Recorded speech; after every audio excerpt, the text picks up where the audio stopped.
Hi! இனி ஒரு mini vlog பார்க்கலாங்களா? இது வந்து ஒரு ரொட்டீன் வீடியோ தான். ஆக்சுவலா என்னால ஒரு 4, 5 டேஸா வந்து ஒரு வீடியோவே போட முடியலங்க. ஏன்னா, எனக்கு கொஞ்சம் உடம்பு முடியல. அந்த மாரிலாம் இருந்தனால என்னால வீடியோவும் எடுக்க முடியல, வீடியோ போடவும் முடியல.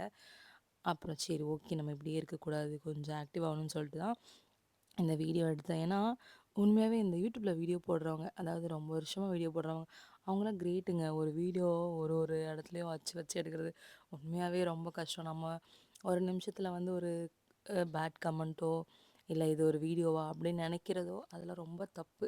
ஏன்னா, அவங்க அந்த வீடியோ எடுக்கிறதுக்கு அவ்வளோ கஷ்டப்படுவாங்கல்ல. அதனால சொல்றேன். யாருமே யாரோட வீடியோவும் பிடிக்கலன்னா ஸ்கிப் பண்ணி விட்டுருங்க அவ்வளோதான். அதில வந்து பேட் கமெண்ட் இதெல்லாம் பண்ணாதீங்க. பாவம்ல அவங்கலாம். அப்புறம் நம்ம நம்ம கதைக்கு வருவோம். அந்த வயிறு வலிலாம் முடிஞ்சு அப்படியே ரொட்டீன் வாழ்க்கைக்கு வந்ததுக்கப்புறம், சரி வீடியோ எடுக்கலான்னு சொல்லிட்டு வீடியோ எடுத்துட்டோம். இந்த அன்னைக்குமே வந்து ராபின்க்கு உடம்பு சரியில்லன்னு சொல்லி அவங்க நைட்லாம் தூங்கலைங்களா, அப்புறம் காலைல எந்திரிக்கிறதுக்கு லேட் ஆயிடுச்சு. ரோனியும் ஸ்கூலுக்கு அனுப்பல. அதனால நாங்க 2 பேரும்னால கூழ் மட்டும் போட்டு குடிச்சிட்டு, 2 பேரும் அப்படியே எங்க ரொட்டீன ஸ்டார்ட் பண்ண ஆரம்பிச்சுட்டோம். இனிமேல் வந்து வீடியோ போடுவேன். எல்லாரும் என் சேனல சப்ஸ்கிரைப் பண்ணிக்கோங்க. இந்த மாரி மினி விளாக் பார்க்குறதுக்காக. Thank you.